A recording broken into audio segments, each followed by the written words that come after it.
You're good to go, Scott. Welcome, everybody, to Cornerstone Education. I'm Scott Montfort here with Stan Bajerski and Jim Enowich. And tonight is a roofing presentation by Klaus, Larsen Roofing, and John Brennan is going to come out and talk about some of the important things you're going to see during a roof inspection, some of the installation processes, and some defective materials.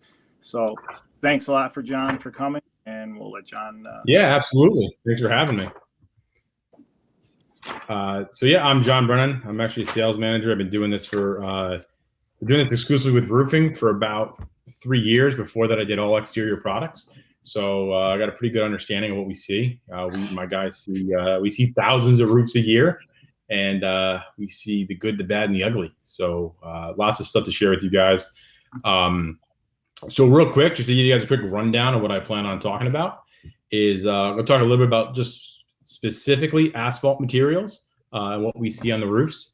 We'll talk a little bit about installation, right? Some key things and things that maybe would help you guys, understand maybe what happened, how it happened, what was installed, what wasn't installed, some common asphalt roofing issues, right? So lots of things that we see that, hopefully you guys can catch on to too, and clue into a potential homeowner of what's going on. We'll talk about inspecting asphalt roofs, right? So I'm going to try to tame that down since we do a lot of, on the roof and picking things up and peeling things around. So I'll make sure I try to dumb that down a little bit so that it's not so invasive. And we could even talk a little bit about drones and how those help in inspection process as well. We'll talk about reporting and communicating your findings. And then we'll wrap up. If you guys have questions, feel free. We'll see what time we get done if we have time to answer a bunch of stuff. Sound good? Perfect. All right. So first off, right, asphalt roofing materials. That's obviously the majority in the industry is asphalt. Most of the shingles that you're going to see. We're getting very close, especially in Connecticut, to seeing almost exclusively architectural shingles. I mean, there's still 3-tab shingles out there. And so I think we all know the difference, right? But architectural being the, there's no 3 individual tabs per shingle. They're meant to look like a layered shingle or they're meant to look like they're pieces, right? Not 3 individual pieces, not staggered. We don't see nearly as many 3 tabs. I mean, even 5 years ago, it was something that it was still pretty prevalent and you still could get it on the market. Realistically, since COVID really shut down 3-tab shingle market. So we're really not seeing any of that at all. Not for new installs, and there's not a whole lot of old stuff still 3-tab. I mean, it's out there, but the majority of those roofs have failed and been replaced since, now. So what you're seeing mostly are your architectural shingles, which started in the 80s for the most part. Some of those architectural shingles are organic and they're not very good. You'll notice those because you'll be able to just about see the backing on those when you get up to them. And so those are pretty bad shingles. It's very clear to see. They're coupled, they're wrinkled, and you can see right straight through to the backing. And most of those roofs too, to be honest, have been replaced.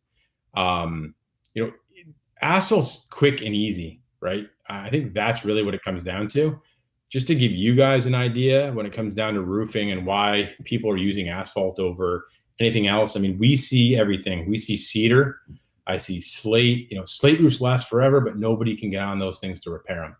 You would be very hard pressed to find anybody that can do a competent slate repair. It's very hard to find people. Cedar roofing, it's another thing where you have very limited installers and not too many people that can repair them. So the market in general has moved to asphalt. Of lately, I will tell you guys this too, is we are seeing a lot of metal products in the market. So that's the other real big option.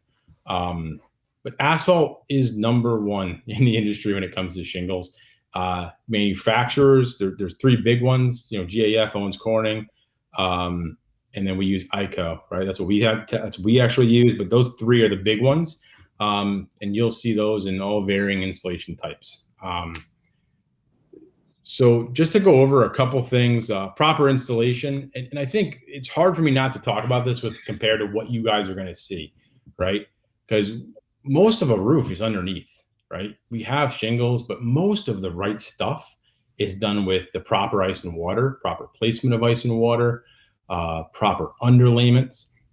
And again, that's stuff that you guys really can't tell. Really, there's no way in a home inspection for you guys to know if the right amount of ice and water is used. You guys really can't do a whole lot of inferring, right? So what I would say is, there's certain things you can tell for sure.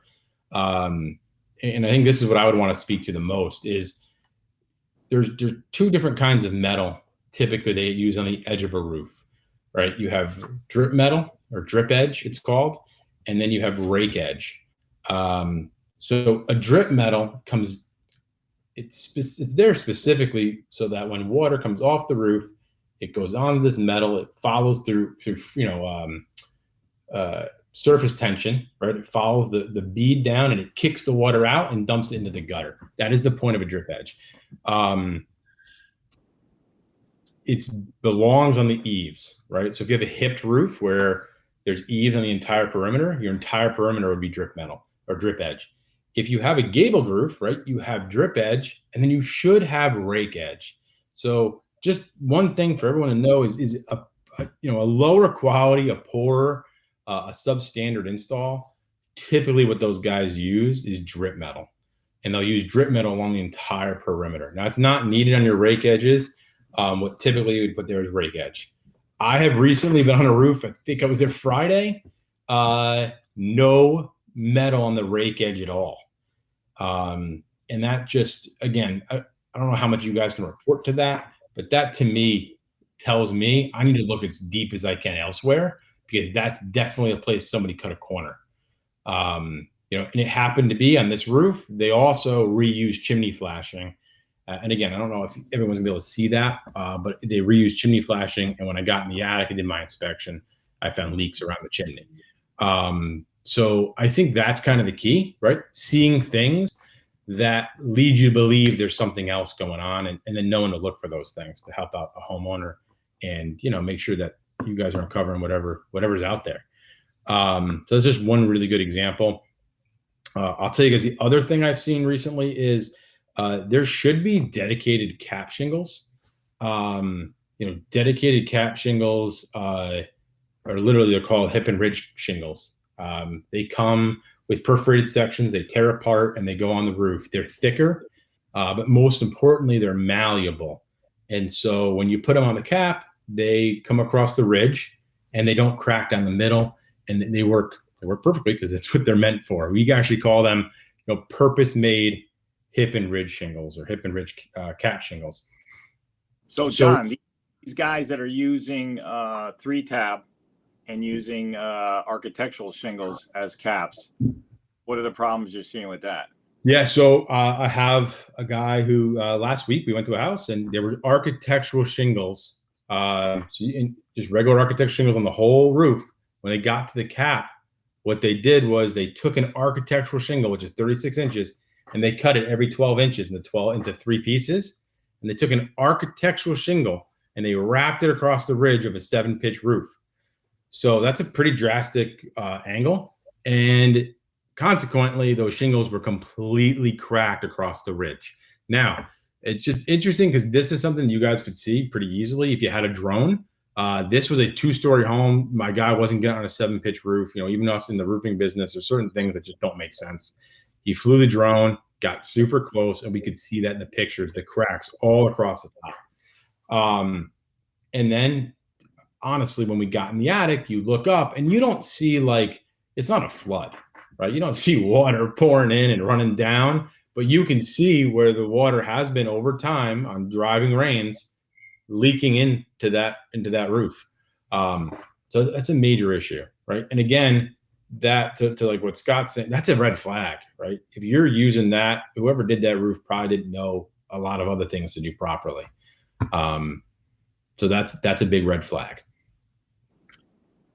And I think the other thing that Scott's talking about is at one point in time, you had 3-tab shingles, and they were what they call like a Swiss Army knife of shingles. That's what I used to call them. Guys would take them, They would cut part of them. They would use them as a starter shingle.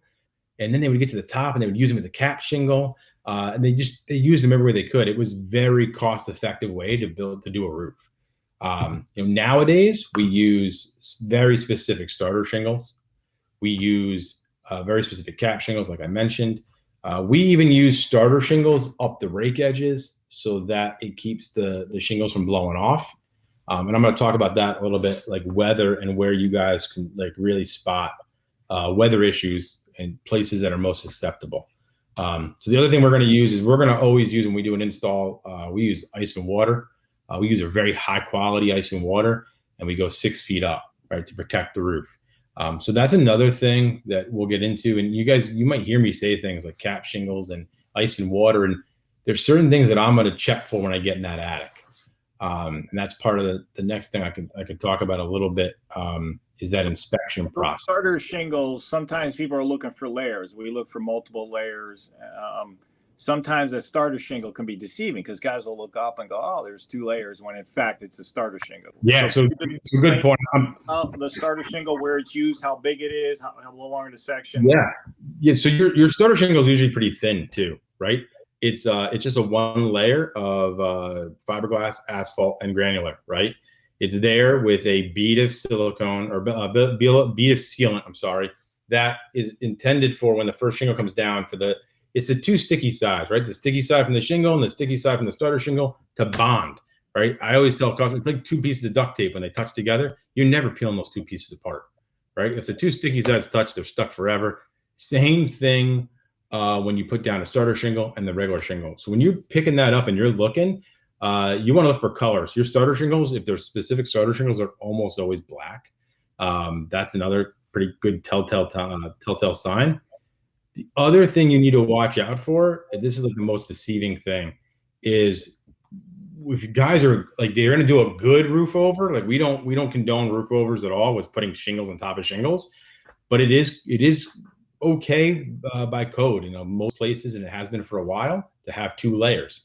So the one thing we want to check on, that what guys will do is they'll take drip metal and they'll put another layer of drip metal over top of the existing roof and then put another layer on.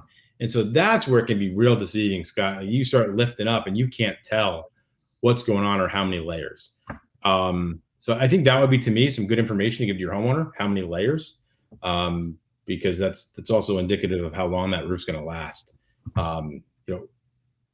Contrary to popular belief, multiple layers does not make the roof last longer. I've heard guys and old timers trying to tell me, well, it's 2 layers of roofing. If one fails, you still got the old one underneath and it wasn't leaking before. But that's not true. What ends up happening is you create this layer of asphalt that doesn't breathe, that gets even more hot, even more brittle. And you create a thermal load on the roofing system, and it fails. It prematurely fails. Your top layer of even decent shingles doesn't last because it gets so hot from those 2 layers. And that's really where the biggest issue comes down to.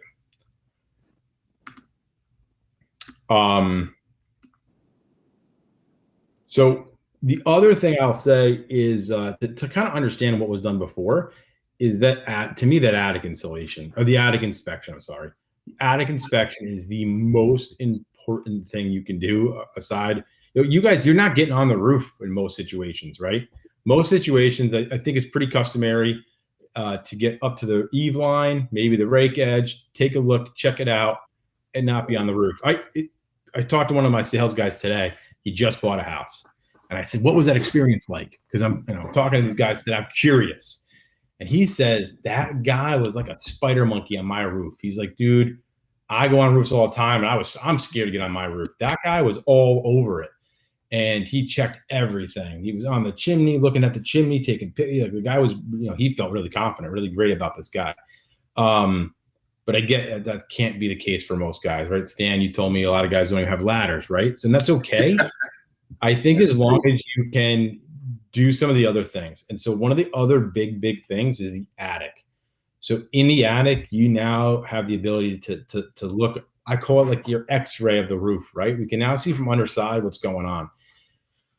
So to me, no matter what, you get in the attic, I know it's not always easy, but one of my ways of making sure I don't miss anything is I take a super high powered LED flashlight and I scan each individual bay with my flashlight. I start at one side, I'm going to work my way down. And I do that because I've been in situations where I look, you walk up the pull down stairs or you shimmy into an attic and you look up and you go, oh, this looks pretty good. This looks great. And unbeknownst to me, there was major damage down the other end that you didn't catch. So I, as a general rule, whenever possible, and I know that there's sometimes, you have to army crawl for 20 minutes to get to the other end, but I will do anything I can when I'm doing what I do to scan every single bay with my camera, with my flashlight, and try to uncover things. So what I'm looking for at that point are dark rings, right? Dark water spots. Trying to identify if it's an old leak or a new leak, depending on how wet it is. I carry a moisture meter on my inspections. It's electronic, 2 prongs to kind of push in and see what the moisture level of the wood is.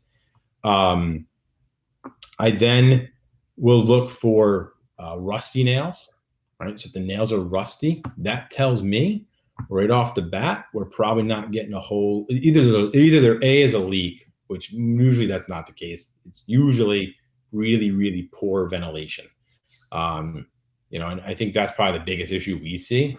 So if I see rusty nails, what happens in the wintertime is the nails are really, really cold because they transfer cold from the outside to the inside through the nail through conduction. The nails are cold. You get warm air in the attic because they're not insulated that well, houses as well as they could be in most cases. That air moves up. That warm, usually more humid air hits the nails, creates moisture, and the nails rust. In a well-ventilated attic, or a well-insulated home, both things, you're less likely to see any of that. So the other thing I'm going to look for when I'm up in that attic is how many nails. So when you're looking at nails, shingles get nailed every basically 5 to 6 inches. Okay. When you're looking up the bay, every 5 or 6 inches, you should see some kind of indication of nails, a row. If you see them every 2 inches or 3 inches, that's probably because there's 2 layers and there's another set, right? If you see nails really close together, and you got to look for the patterns and you see them, again, that's probably because there's 2 layers. House was built in the 50s and they got newer looking shingles. You look at that. And then if you see holes where all the nails used to be, that's a great indication that somebody had that roof totally stripped down to bare wood and then had a new roof put on. And to me, as a potential home buyer, I would want to know that the roof was done, as far as we know, industry standard, like the proper way, right? It was torn off and a new roof put on. So that's nails. The other thing I'm looking at when I'm scanning with my flashlight, I'm going to turn my flashlight off, okay, in the pitch black attic. And I'm going to look down at my soffits and make sure I see daylight. Right there, so the indication of daylight in all the soffits lets me know that I have unobstructed airflow, right, from my soffits into the roof. Right, we call that an intake. Right, we want air to come in through these soffits in a perfect world, come up and then go out a ridge cap, ridge vent. Right, so that's the other thing you're going to do. You want to check for a ridge vent. The easy way to look at that is just with your flashlight up inside, you look up and see if the plywood was cut. Usually it's a 2 inch, 3 inch, sometimes on either side that's cut where a actual ridge vent would go. So the way airflow works is it would come in through your soffit and then go out your ridge, and it would, in a perfect world, it would keep the outside temperature be pretty equal to the inside temperature of that attic, right? Now that's not the only way you can vent an attic. Right? You can also vent an attic. If it's a small home, old Cape Cod, through like some gable vents, right? An old Cape Cod's got this tiny little triangle, right? That the only way you're going to vent that is through some gable vents. So these are just things that I see as potential issues. It's good to know what's going on. John, Should you cover up your gable vents if you put a ridge vent in, if you have a 50s house? Yeah, so that's a great question. Yes, if it's done right? So the answer is yeah. Here's what happens. Air gets so confused. If you have a ridge vent in, and you have proper intake, so at the soffits or some other method, there are some other methods out on the market now. There's something called Smart Vent by DCI is a company where they actually have an eave vent that goes on top. If you can't have a soffit or don't have a soffit, it could be on top of the roof. It's very obvious when you're looking at the roof where all of a sudden there'll be like a section that's a half-inch lifted along the entire, like parallel to the eave. That could be what that is, and that's somebody doing the right thing. But if you have proper intake at these soffits and you have an outtake, an exhaust of air at the ridge, then you should get rid of the gable vents. And because what happens is the air will come inside that gable vent and then it'll just go straight out the ridge vent because it doesn't know what to do, right? It comes in, it goes straight out, the path of least resistance. So what happens is in the middle of the roof, you never get ventilation. And you can tell when that's happening because I've been in houses that have confusing venting situations. So gable vents on both sides, ridge vent and soffit vents. When you go on that roof, you see evidence of moisture in the middle of the roof, and it tapers off as you get down to the end because the end is venting well, but the moisture is never getting out in the middle because the air is so confused as to what's going on. So yeah, if you have ridge vents and you have soffit vent, the gable vents should be closed off. Yeah. John, I know sometimes we can't see so much, but can you talk a little bit about the mole runs, fish mouthing, and why we see on architect shingles, what causes the shingles to lift in different areas and what causes them to fish mouth, and on a new roof where you get those little mole runs, and why some of those shingles are, you go up there and you can't see it from the ground. It looks good. You get up there and you see some hairline cracks all over the place. And some, I know I'm throwing a lot at you, the little blisters, what's the deal with blisters all over? And I would say probably what's even more common that I see is like heavy granular loss, right? So that to me is like the crazier thing I see. You see fish mouthing. So fish mouthing is basically like when the shingles kind of like pop up a little bit, and they'll open, and you'll actually, again, like what Scott's saying, you keep I always tell everybody this, from the ground, from the road, every roof looks good, right? I can't tell you, especially in the beginning, how many times I'm like, I don't know why we're even here. And then I get up on a ladder and I'm like, whoa, I see it now. This is way worse. And what we see is what Scott's talking about. So you'll see blistering and fish mouthing. So that fish mouthing happens, honestly, it's a lot of improper installation. I was just on a roof. I'm trying to think how long ago. It doesn't matter how long ago. The issue was improper. There was no underlayment on the roof at all, and it was tons of moisture. And that fish mouthing that I saw and blistering and popping up was really improper ventilation that ruined the plywood. See what happens when you get moisture in the attic with lack of ventilation is you don't get rot, right? The wood doesn't just rot like that. What happens is wood is made up, plywood itself is made up of wood and glue. The glue is typically latex based, which means it's water based. And when you get moisture in there, that glue breaks down and they delaminate. During that delamination of the plywood, we see nails that back out. And that's when we almost always like heavy blistering, nail pops.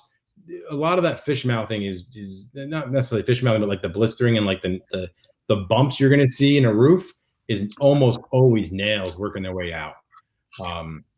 No, those little it almost look like little pock marks or little blisters where there's brand new roofing shingles. You'll see that just a little bit of the granules are missing. It's almost like a blister that popped and it leaves all these little things.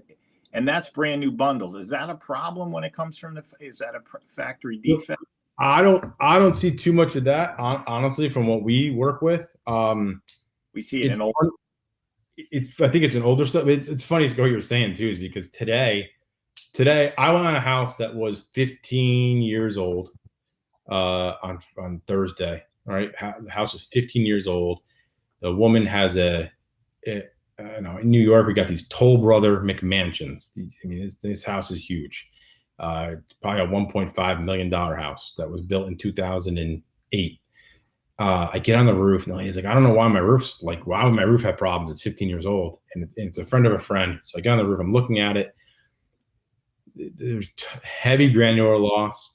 And then when I get drone pictures, and I probably could get it to show you guys without, I don't want to like fumble through this, but you could see where some shingles were a completely different color than others.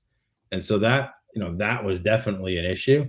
And that was just a bad batch. That was the people doing the install not pulling from different bundles and scattering them. They were going in order, and you can see it when it was like a huge section of like it looks almost like a completely different color. And I'm not here to plug our product and the shingles that we use, right? But we use a company, ICO. They have complete vertical integration in their shingle, and so they can control. They're controlling the colors and like the consistency from shingle bundle to shingle bundle, and so we see very little of that at all, if any at all. So that's something I see right out the bag of manufacturer defect issues. The other thing I see, if you guys are getting actually on roofs and getting close to things, I see really bad skylight issues, right? Where skylights are failing, and there's fog inside the skylight, seal failure, right? I'm sure you guys talk about that when you look at windows. You talk about seal failure. One thing we talk about with skylights when there's seal failure is it's lost any kind of R value, right? Any kind of ability to resist, temperatures. As soon as those gases leave those two panes, it's useless. And then what tends to happen is that stuff starts to fail. The seals break down, they get dried out, and they fail. So I see lots of issues with skylights. They leak all the time. Anything made prior to like 1991, sometime in the late 80s, anything prior to that, the skylights really weren't great. They didn't do a good job. Since the mid 90s, they've been way better. Velux is the majority leader in the industry. They own almost every single skylight company now. They make a pretty good system that doesn't leak, that lasts 15 to 25 years without having any issues if they're done right. And even longer, potentially. Might be a good idea to recommend, when they replace the roof, to replace the skylights at that time. Yeah, we recommend that at every single time. When we do a roof, you should replace the skylight. Here's a crazy thing, and again, I don't know how much pertains to you guys, but believe it or not, perfect skylights have never had a leak. Inside looks perfect. We do a brand new roof. 3 months later, the skylight's leaking. And so what happens is that malleable rubber seals that go around that, the flashing, the rubber flashings, all that membrane, all that stuff is brittle now, right? If it's sat for 15, 20 years and the sun's dried it out and it's brittle. And then we get on a roof with, 6 guys banging away on the roof, right? Bouncing around, putting stuff everywhere, redoing things. And so the issue with that is now they've broken and they're leaking, and they have an issue later. And now we have a brand new roof where the customer refused to put a new skylight in, and now we got to do a new skylight anyway. So our sales guys, our philosophy is just try to do brand new skylights every time. The other thing that we should talk about too, while we're talking about back up on the roof a little bit, I know I'm bouncing a little bit all over, but I keep thinking of good things that I think you guys should talk about or look at, are your vent boots. So vent boots are literally designed. I mean, there is no way they're not going to fail within 10 years, 15 years. If they last more than that, you got a good situation. You got lucky. They are neoprene gaskets around that PVC vent. And this is what I'll see too. Same thing happens with the skylights. Your vent boots are great. Never had a leak, never had an issue. Unbeknownst to the homeowner, that gasket is cracked up. It's hanging on barely. Customer then has like a bathroom remodel or a kitchen remodel, and just the plumber just jerking around with the plumbing and the drain pipes and moving that vent pipe in the wall a tiny bit. It moves it up on the roof, it cracks that, and then pieces start falling apart and it starts to leak. That is like the number one issue that we probably go. That and chimneys are probably the number. I think if I had to rate them, it would probably be chimneys, vent boots, and skylights. Your 3 top issues that we see on roofs. If I want to keep going, it would probably be the next would be valleys, right? Your valleys leak almost all the time. Not all the time, but like on an old roof, when you got a bad leak, it's a lot of times it's in the valley. So something that's interesting too, if you guys do get up in the attic and you see evidence of moisture damage, just know that just because there's damage like right here over this one spot, it does not mean that there's a leak directly above that when you go look at it, right? I have seen leaks that come from a valley that will travel and telegraph underneath a shingle on top of a piece of plywood 4 or 5 feet in the other direction. So just know that, right? Just because you see leaks in one spot does not mean that that's 100% the origination of that leak. Valleys leak for a bunch of different reasons.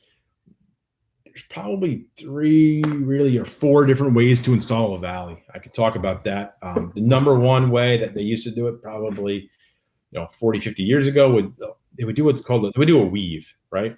I was 25 years ago, 23 years ago, I was on a roof with some old guy with a big long beard and long hair, and he's telling me he knows how to do roofing, and this is how we do it. We did a woven valley, and you literally like you come up one side and then you come in with the other side, and your shingles just overlay. And when you look at it, it's super obvious. The shingles actually they're actually like rounded almost in the valley. You can see that they're woven. The other option is they will do what's called an open valley, right? Usually on older homes or more expensive homes, they'll have usually a piece of copper, maybe a piece of aluminum that's in the middle of the valley that comes up, and the shingles come down to the piece of metal. But the actual center of the valley is actually metal. That's one other option. So there's open valley, woven valley. And the other thing that's got pretty popular and is still by the most popular way guys do it is what's called a California cut valley. And the way they do that is they, on a predominance roof, they roll their shingles into the valley, right? And they come up the wall and they shingle past the valley. They then lay another shingle up to it, and then they cut it. Now, if it's done right, you have ice and water in that valley, and then you have another layer of shingle, right? And then the shingle comes on top of it and it gets cut. Couple things to look out for. If guys aren't good, right, in the roof and they're not being super careful, it's not hard to cut too deep and cut through the second layer of shingle. And so now that shingle that's there to protect you is now cut. I've seen evidence of the cut going right through to the back to the plywood, which is crazy. I don't know how anybody could have done that. You have to push pretty hard, but I've seen that happen. And that's where the leaks come from. The other thing, and this is hard to probably just talk about and explain, is that to do a valley the right way, we do what's called a California no-cut valley. We roll the shingles up the valley, and then we lay what's called a soldier course of shingles down the entire valley, and it keeps a really straight line. We then shingle to that shingle, and we never actually ever cut the valley. It's the smartest way to do it. It's actually the easiest way to install it. You use a tiny bit more material this way, but you never have to cut it. The only cut What's under it, John? What's under it other than ice and water shield? Any metal? Nope, no metal at all. Just your ice and water. Just ice and water, one layer shingle that comes up, and then another shingle that comes down to it. Yep. What's good metal for valleys, in your opinion? Copper. So really, you're going to use copper. You can use copper or aluminum. Aluminum just doesn't last as long typically. It can oxidize over time if it doesn't have a good paint on it. The other thing to look at, guys, too, is so a lot of companies will just bend it like this, right? A V, and pop it in the valley. When we do it, we buy it this way. It's actually a W, right? So we call it a double V valley. It's really a W, right? And it's a W. And what that does is that makes it so that when leaves and debris fall into that valley, they almost form a bridge over that middle piece, and water can still run underneath, right? When you have a V, the stuff sits there and it collects, and then water doesn't come up, and then that's where sometimes you come up with a leak. So we use a double V or a W valley. Costs a little bit more money, but it's way better in the end. Less issues with that stuff. Stuff still piles up in the valley, but it runs underneath it and it still gets out. How much ice and water shield along the eaves? How far in, how far up? Yeah. So code states that you're supposed to be 24 inches on the inside of the warm wall, right? So, you got to come from the inside wall to measure straight over 24 inches and then go up.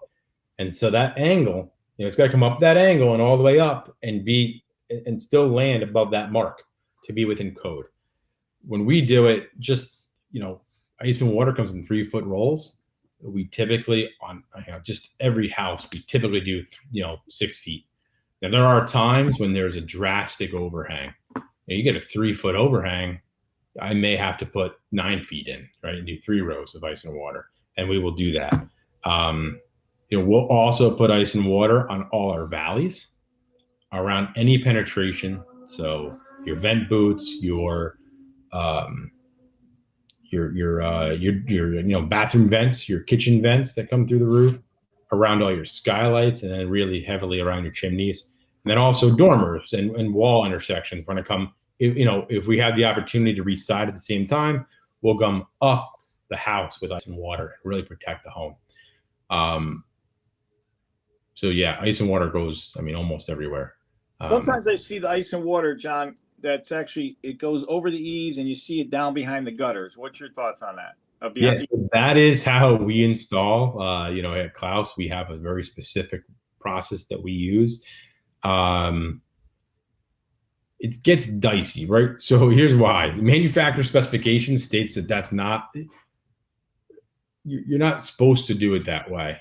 And what they want you to do is put your drip metal down and have your ice and water lay on top of your drip metal. Okay. So that you have water. If it's going to run, it can never run under the drip metal. If you wrap your ice and water coming down the roof and then across the front fascia, right, behind the gutter, right, which is oddly enough, I never knew you could ever install. You should do it this way until I went to Klaus, and then I realized that I'm telling my dad, who's been in this industry for a long time, not just roofing but construction. My dad's like, "That's how I did mine. Look at this," and he's right. That's exactly how he did it on his house. It makes more sense, right? So you put it down, you cover the eave. Now code states if you're going to put drip metal down, you're supposed to put it on top. So what we do is we'll put down that drip metal and then we put another piece of deck tape down. So we have a piece of deck tape that bridges the gap between the drip metal and then it goes onto your ice and water shield. So that's how we've actually have a provision from ICO, which is the manufacturer that we use, stating that that's a more than acceptable installation method for their products. So we do that because water, that's a crazy spot for water. Water comes down a roof, drips into the gutter on heavy driving rains that we've had in the last few days. That water gets splashed back. That splashback gets up and under the fascia, and if it's wood, it could very easily rot and affect that fascia board. I think while we're talking about this, I know we're talking roofing, but gutters, like, just such a big deal. Gutters, they tie into the roof. They're such a big part of the roof. When they're full of debris and pine needles and God knows what stuff, I feel like I need to get a shot every time I stick my hand in somebody's gutter and pull that stuff out. It's bad, right? That is the root of so many major issues on a roof, because the gutters get filled up with water, with debris, and the water has nowhere to go. It backs up, and we see major rotting issues. And when they do get bad, the gutters end up falling off the house, right? So, to me, that's a major issue. And the other thing about checking out the gutters is it's going to tell you when you have lots of granules in there, like lots and lots of, that's your roof material that's sitting in a gutter. when you see that, I mean, that's an issue that you know, it's normal, especially after a new roof, to get some of that. But if you see lots and lots, and you know, you can almost measure it, it's too much, and that can be an issue. Yeah, John, the just like on new construction I've been seeing, I think we talked about this a couple weeks ago when we talked. When you look up and it's a brand new roof and you see all these mole runs and these little, you see it's under the shingles. Can you explain what's going on there? I don't know what's going on, to be honest with you. I don't. I mean, I know what you're talking about. Is that the ice and water shield not put down right? Is that the whatever? I think it's you know, underlayment issues. So what's still within code is that you could install tar paper, right? 15-pound, 30-pound felt. That's totally okay to install. They have no issues with that. The problem with that is it never lays flat, it never lays right, and as soon as it gets any bit of moisture, that stuff crinkles up, and then you will see, you know, molehills turn into mountains, right? That little tiny little discrepancy underneath becomes a major issue on the other side. So that, I don't know if that's what you're talking about, Scott. That I've seen. Yeah. I have seen that where guys have put in some really inefficient underlayments, and that telegraphs through, and that's very obvious. What's the fix on that? You got to take the roof off. Can you get up there? Fix that look? Yeah, I don't think in all reality, you know, your roof is under any kind of major. I don't think you're running an issue with a failure, right? But to fix that look, yeah, you'd have to tear a roof off. There's no other way to fix it. It's just like a house, right? It all starts with the foundation. Same thing with us. It all starts with those underlayments, and you know, for us, and again, this doesn't really affect you guys, but when we tear a roof off, there's so much force, and I mean, it's a war zone tearing a roof off. They got pry bars, they got roof strippers. You guys are going crazy pulling this roof off. Stuff's flying everywhere. But in that process, you know how many actual like 8 penny nails get pulled out of the roof that was meant to hold the plywood on? It happens. So one thing that we do is when we do a roof and we're all done with that, we actually back nail the entire roof with ring shanked, you know, 8 penny nails, right? We go back and re-nail the entire decking and make sure that that's all sound and put back in place, because that process of even pulling the roof up, and the nails usually come out pretty easily, but that's that whole process. It's definitely affects the way that plywood is fixed to those joists and the rafters. So we do that, and that makes a big difference. That tightens up the whole home. You know, plywood is what keeps that house from twisting, turning, and racking, right? So you have to have it on that roof. So the way, you know, that's probably another thing to check out when you're in an attic. You know, if a lot of that stuff's missing, if you see tons of nails missing, you know, from the plywood down to the rafters, I mean, that could be an issue. We go into older homes, and many times during the year, I'll find original wood shingles up on the roof, and they put asphalt right over it all the time. Yeah, we see that a lot too. Just quoted a job yesterday. That's what that was. It was actually 2 layers of shingles over top of wood shake. Yeah, people do that all the time. You know, it's all got to come off. It's all got to come off. When we do a new install, we're going to tear both layers of asphalt, all the shingles off. We're going to put brand new plywood on, and we're going to start fresh every single time. So yeah, I mean, and I think that's good information, right? I don't think that's always like a red alarm, you know, get scared, right? That there's, you know, cedar shakes on a roof, and then there's asphalt shingles. I don't know if it's always like this roof's going to fail tomorrow. I think what it means is when it is time to do it, you're going to break the bank, because it's a lot of labor to tear it off. And then, you know, as long as plywood stays where it is now and doesn't jump back up to where it was, it's not as bad, but it's still, you know, on an average roof, you know, it's very common to do 75 to 100 sheets of plywood if we have to redeck the whole thing. You know, one thing that we do as well, and it's you guys, especially in the area we're in, we see a lot of older homes where they have tongue and groove, and there's roofs put over tongue and groove. Normally that's okay. But as that old wood shrinks and ages, those gaps in between, it's almost no longer a tongue and groove, right? The grooves aren't in there anymore. They're almost like this. They're separated. Manufacturers state that any gap larger than 1/4 of an inch is not a suitable substrate, right? So if you get up there and you see underlayment between your your tongue and groove boards, that's not good, right? That's Is that why a lot of nails back out? Because the guys are you missing. see tons of nails back out, or you get blow through. So they go to nail it, right? And there's nothing behind it. That nail shoots right through, and it never really works. So does that void warranty? 100%. Yep. So Everything. Putting asphalt over wood shingles on skip sheathing voids the warranty as well, then, because the skip sheathing is got a big space in there. Yeah, skip sheathing that would void your warranty. Yeah, that would void your warranty.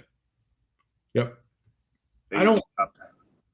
What'd you say, Scott? Well, like like an old cedar shingle they rip off. A lot of times they don't rip it all off, and they leave that skip sheet, and then they'll just put the plywood on top. Is that okay? I've seen that's okay, right? If you're gonna take, there's no sense in pulling off.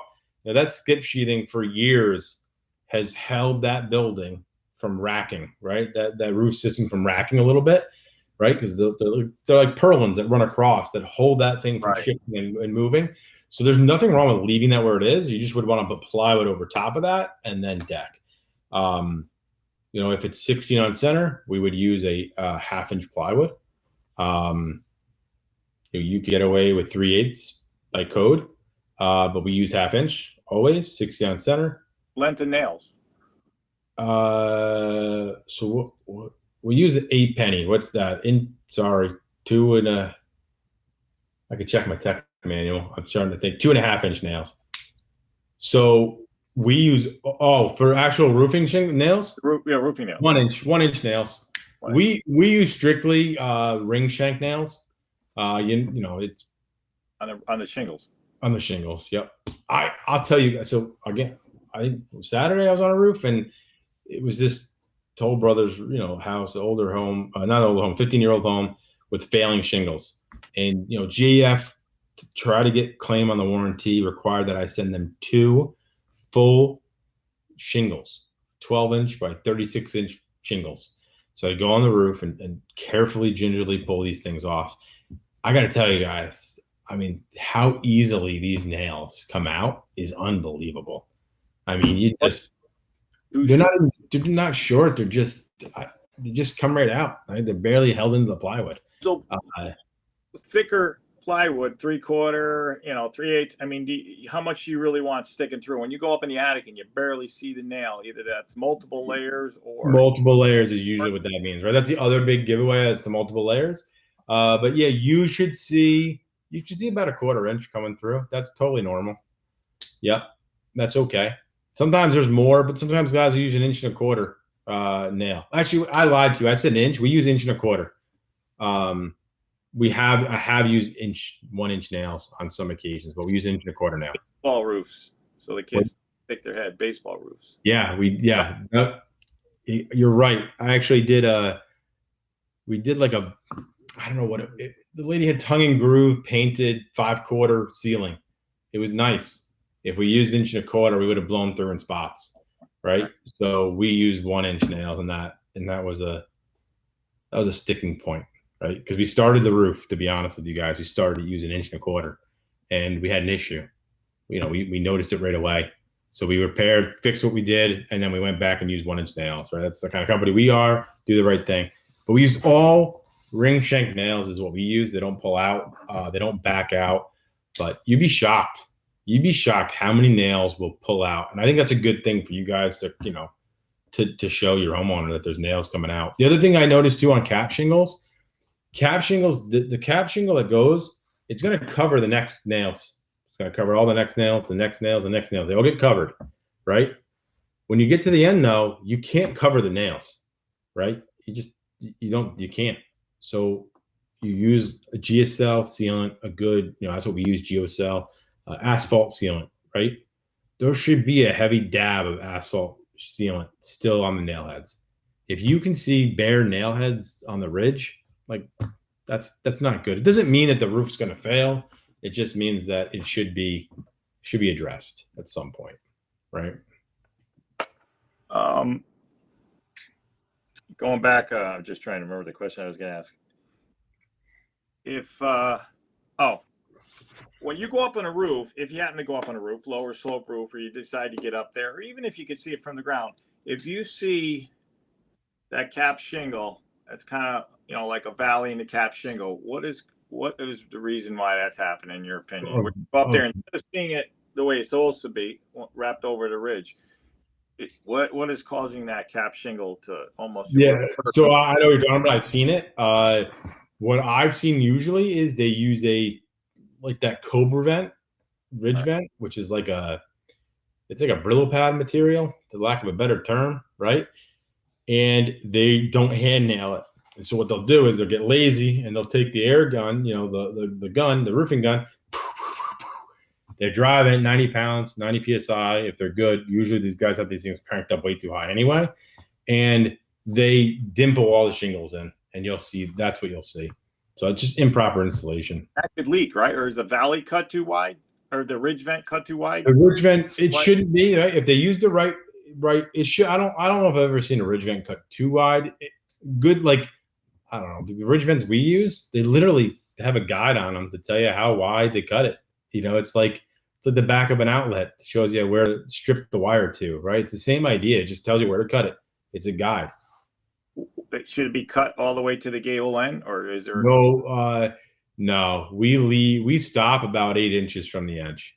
Yep. Why is that? You're not going to vent there anyway.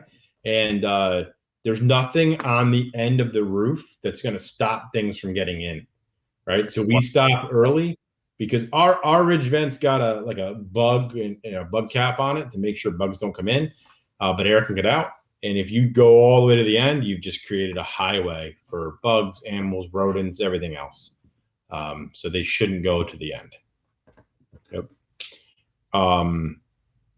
One thing I would say that it just, again, talking to my buddy who I'm the sales manager. I spend a lot of time in the field, but he sees roofs, 3 or 4 roofs a day. He says one thing he's noticed is that people have this idea, whether it's from friends, family, relatives, or potentially from time to time a home inspector, they have this illusion that the roof's got 5 years left on it, right? And so I don't know if you guys cover this or talk about this. I mean, from a roofing standpoint, we see roofs every day. I cannot get on a roof and tell you it's going to last 5 years. I can't tell you it's going to last 10. I can't tell you it's going to last a year, right? There's no way of knowing. So I would say that, to me, just if we're talking about like communicating what you find and some recommendations, is I don't know if the recommendation should ever be your roof's going to last X amount of time. There's several things that we've talked about during the seminar that I personally don't do, is number of layers. That can get a home inspector in a lot of trouble. Okay. We start saying, oh, there's only 2 layers, there's only 3 layers. That can come back and bite you.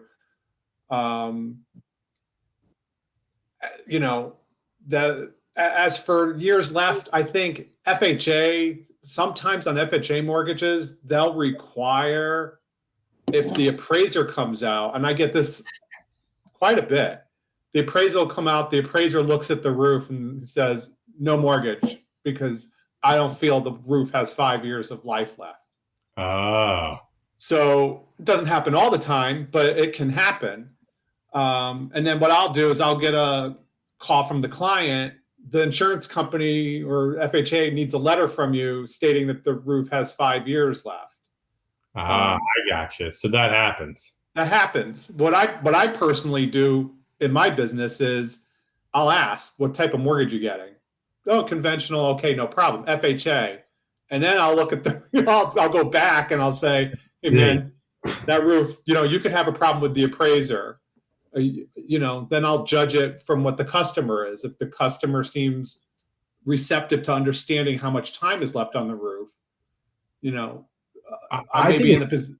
Go ahead. I think a safe bet in that situation would be that we use something called a Hague gauge, HAGUE. It's an accredited company that can give certification to Hague certified roofers. We use this gauge when you slide it on a shingle. Based on the thickness of the shingle, it will tell you roughly on a 3-tab fiberglass, on an architectural fiberglass, or on like a 3-tab organic shingle. It'll tell you based on that thickness, the manufacturer intentions were this many years, right? So that may be a pretty safe bet. This was a 30-year shingle. The roof, is roughly 23 years old. I think that's a fair thing to say, right? Right. But that makes me feel better, because I thought that there was a bunch of home inspectors telling people you got 5 years left on your roof. Sure, no problem. And I get where you guys get cornered into the situation where you kind of have to give an answer, and you're just using your best judgment. And most of the time, you're probably right, honestly. But there are occasions where that's not always true, right? We see things that are, we see new construction. We see new construction that leaks. Yeah, I've changed. We did a repair last year on a roof that was a year and a half old, and when we got to do the repair crew looked at it and said, "There's no way we can repair this. Like, there are so many more issues. We have to do a full redo on a year and a half old roof that we didn't do. It was another company did it, but it was only a year and a half old. Not a new build, but brand new roof. So I don't know. Are you familiar with the TPC, the Tournament Players Club in Cromwell, where they have the golf tournament every year? I know where it is. Yeah, but yeah, all those houses, all those roofs when they were built had that organic shingle issue, and you would go do an inspection over there, and the roof would look like someone sprinkled potato chips up on the roof. That's how bad the shingles were. Yeah. And the manufacturer went back and gave a coupon for a free roof, but you had to pay for installation. All the labor. Yeah. Yeah. Are you saying lichen, Jim? Lichen on the roof? Or was, no. They were organic shingles. They were literally made out of organic material. And that was very common as a way to get away from, more environmentally friendly. And they just failed. Do you remember? I don't even want to ask who the manufacturer is, because I think I know who it is. So can you, while you're on, what are the current, what are the current shingles? What are the mats? What are the, what is some of the stuff that's put in it? The granules, the copper. Yeah, so it's, realistically, it's a fiberglass mat with varying layers of asphalt, right? And that's the main shingle, right? So then when you create an architectural shingle, there's two pieces to it, really, right? There's that, right? There's the fiberglass, the asphalt, the granule, right? Then there's two versions of those, right? One that's like a full sheet, and then another one that's cut into like a pumpkin teeth, right? Like every other tooth.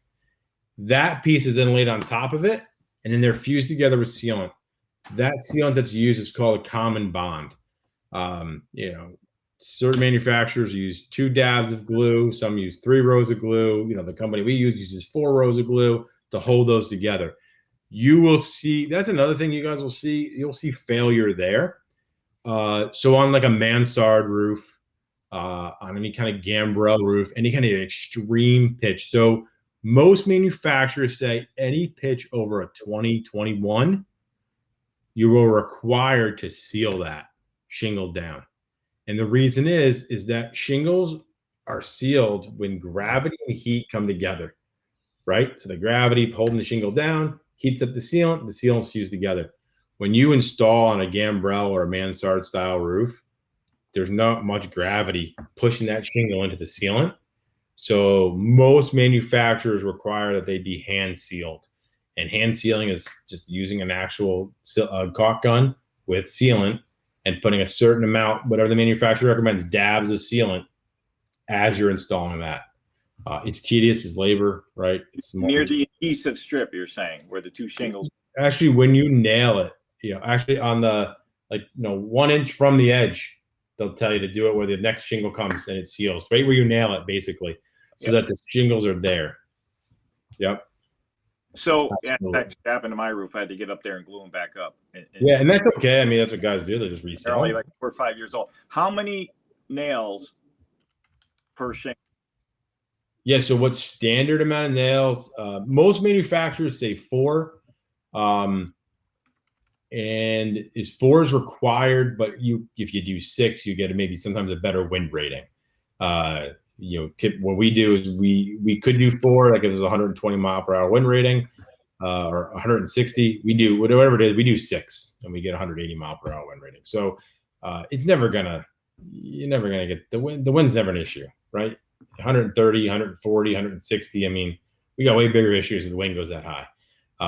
But we use 6. Most manufacturers require at least 4 nails per shingle. You talk about high nailing, which it's sometimes we can't see it until you go up there. And I mean, if I lift up the shingle, lift up, and when I see the nails, or can you explain why that is bad and why those shingles are not adhering when they're lifted? Yeah, when you have a shingle, the shingles are supposed to be nailed in a certain spot, right? Like if you had a shingle like this, you can't see anything because I've got the blurred background. Anyway, when you have a shingle, there is a specific spot to nail it. I would tell you that's different with every manufacturer. To give you an example, Owens Corning states they have to be nailed at 6 3/8 from the bottom edge. That's where they're supposed to be nailed. Anything above that's an issue. Typically, they want you to nail in what's called that common bond area. The common bond is when I said that back layer and the next layer come together. There is a section of, where you have both pieces of shingle. That's where they want you to nail. Some manufacturers have gotten savvy with this, and they've put some actual lines on the shingle. Owens Corning's got a line now. GAF has a line. The company we use, ICO, they have a Tyvek band basically it's infused into the shingle. That's where you're supposed to nail it. So high nailing is when guys install the roof, they don't nail in the nail zone, they nail real high. The nail zone is there for a reason. The manufacturers have put materials in there so that they can, it can hold a nail and not tear. When you high nail, now the nails tear, the nails pull through, the shingles come apart. And that's when you'll see a lot of times shingles like coming off a roof and losing is because they were high nailed. Do you miss the shingle below it too? And then you end up missing the shingle below it, right? And that's what, like I told you guys, I took those 2 shingles off. What makes that so incredibly difficult, even though the nails come out, is that you got to take the next row above its nails out because they go into it. Every shingle we put 6 nails into, but technically, when you pull it apart, every shingle that we've installed has 12 holes, right? Because they got, the first layer and then the second row hits to the top of the nail as well. Yeah, and when you high nail, now you're missing that second shot into the shingle as well. So when you're able to lift these shingles, it could be improper installation, could be age of the shingle. I forget the name of the manufacturer where that adhesive strip is. When they actually nail into it, and so now the shingle is not bonding to the other shingles. Have you seen that before? Where yep. There's I won't tell you who it is, but yeah, there's a manufacturer where you nail right into that sealant.